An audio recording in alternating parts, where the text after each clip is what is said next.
आम्हाची काळजी रे वांगुली रे, आम्हाची काळजी रे वांगुली रे, कानोबा तुझी गोंगडी चांगली चांगली, कानोबा तुझी गोंगडी आम्हाची गोंगडी चांगली,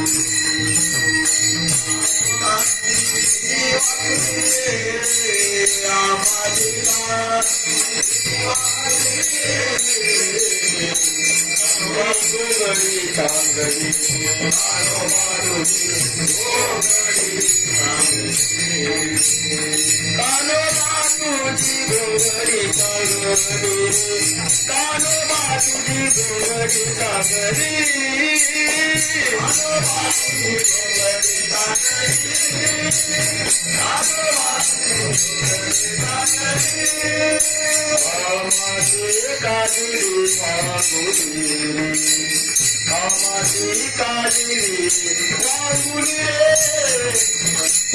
तुझी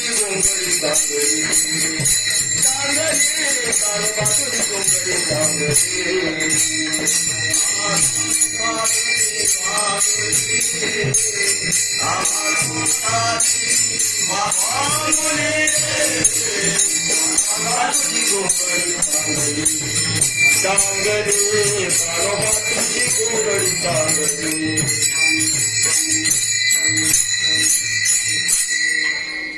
कानोबा तुझी गोंगडी आम्हासी का दिली वांगोली.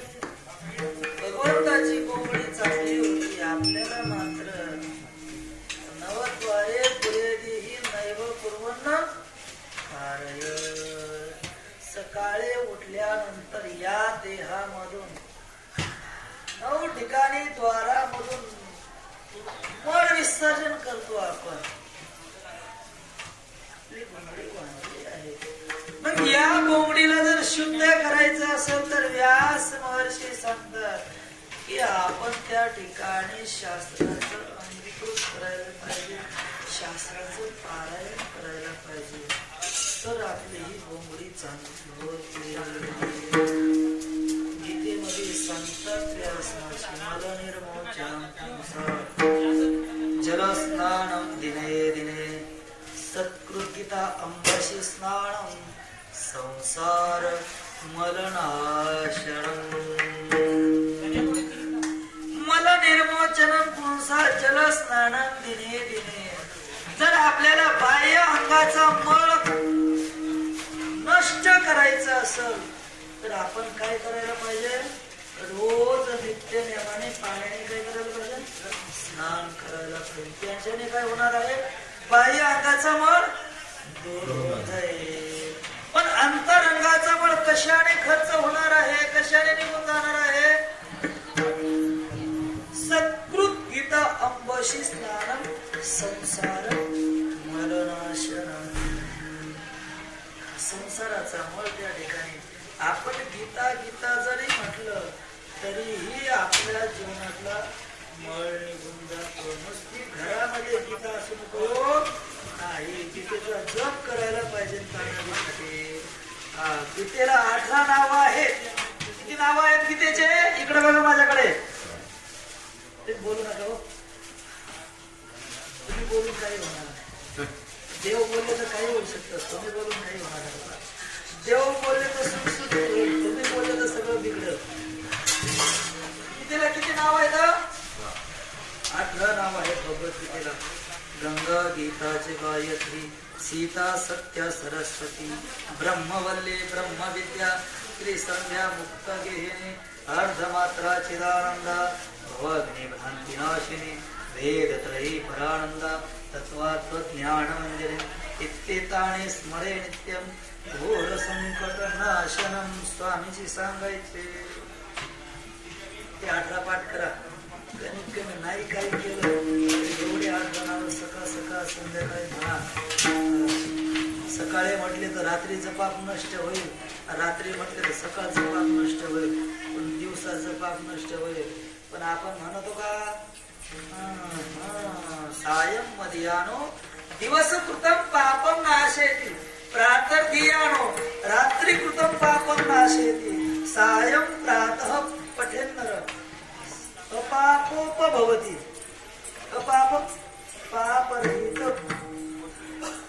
सायं धियानो ते संध्याकाळी जर पाठ केला तर दिवसाचं पाप नष्ट होतं, सकाळी पाठ केला तर रात्रीचं पाप नष्ट होतं. पण आपलं एकच झालंय, सगळीकडे पाठ करायची आपण काही करतो ना, पण काहीतरी करा, करायला पाहिजे ना. त्या ठिकाणी भगवंताने त्या सुदाम देवाच्या अंगावर घोंगडी टाकली आणि आता भगवंत काय झाले, सुदामदेव थंडी विरहित झाले. थंडी आले, घरी आल्यानंतर शिक्षण वगैरे सगळं झालं, गुरुकुल सुटलं आणि गुरुकुल सुटल्यानंतर त्या ठिकाणी आपापल्या डोलीला निघून गेले. भगवंत पण गेले आणि सुदामदेव पण गेले. घटना अशी घडली की एक दिवस सुदामदेवाचं लग्न झाल्यानंतर सुदामदेवाची लक्ष्मी जी होती, तिचं काय नाव आहे कोण सांगते? सुदामदेवाचं लक्ष्मीचं नाव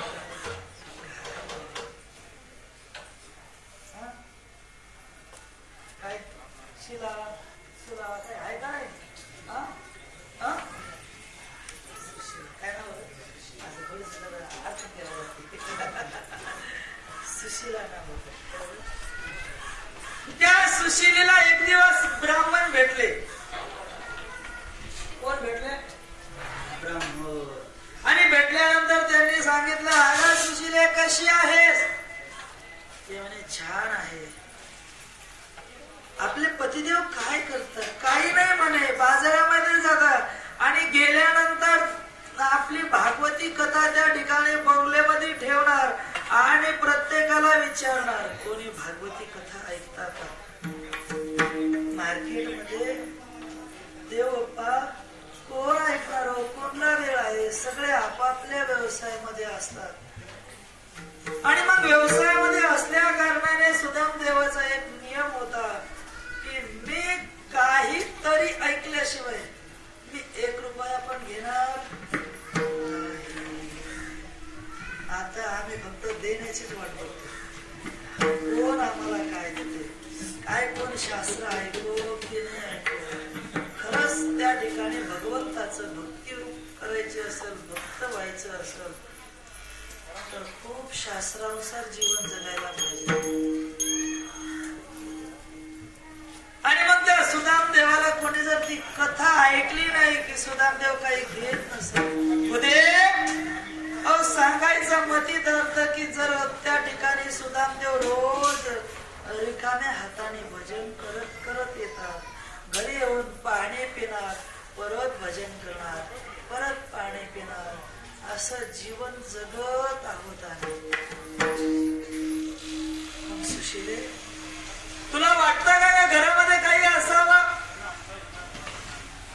सुशीला म्हटली, देवा कोणत्या गृहिणीला असं वाटणार नाही की आपला संसार सुखाचा असेल? कोणाला वाटणार नाही? प्रत्येकीला वाटतं आपला संसार सुखाचा असावा, फुललेला फळलेला धनसंपत्तीने मडलेला असावा, प्रत्येकाला वाटतं. आगमन सुशीले ऐकतेस का? काय हो भगवंता, अगं मी असं ऐकलेलं आहे की तुझे जे पती आहे सुदामदेव, त्यांचे मित्र कोण आहे? द्वारिकेचे राजे भगवान श्रीकृष्ण आहेत. त्यांच्याकडे एकदा पाठव ना ग तू त्यांना. मग त्याच्याने काय होईल? अगं त्यांनी मित्राने जर आपल्या मित्राची अशी दरिद्री अवस्था पाहिली तर ते तुला धन देतील ना, काहीतरी संसार चालल ना, हो का? मग मी ते आज आले की त्यांना सांगते.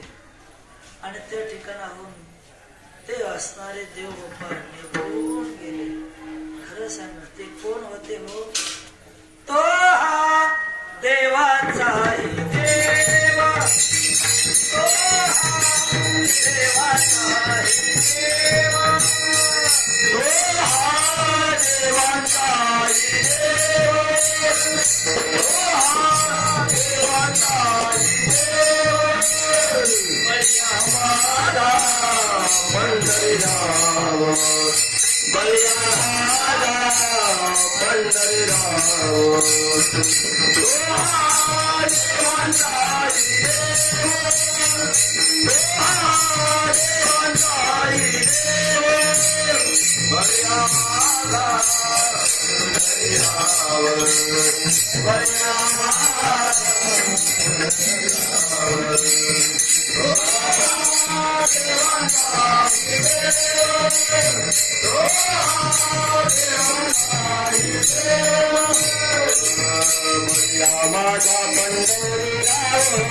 पंढरी